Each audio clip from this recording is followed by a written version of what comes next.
Valentine's day చరిత్రను తెలుసుకుందాం. Valentine గారు ఒక ఆర్సియం చర్చ్ ఫాదర్. క్రీస్తు శకం 269 సంవత్సరంలో క్లాడియస్ అనే చక్రవర్తి సైనికులు పెళ్లి చేసుకోకూడదు అని ఒక శాసనాన్ని పెట్టాడు. పెళ్లి చేసుకోకపోతే వాళ్ళు యుద్ధంలో బాగా పోరాడతారని ఆ చక్రవర్తి నమ్మకం.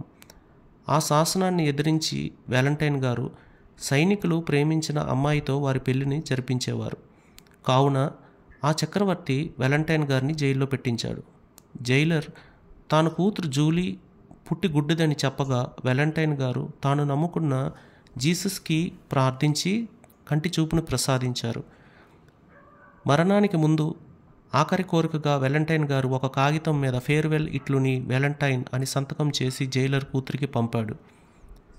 చక్రవర్తిని ఎదిరించి సైనికులు ప్రేమ పెళ్లి చేసినందుకు ఫిబ్రవరి 14, 269 సంవత్సరంలో వ్యాలంటైన్ గారికి మరణ శిక్షణ విధించారు.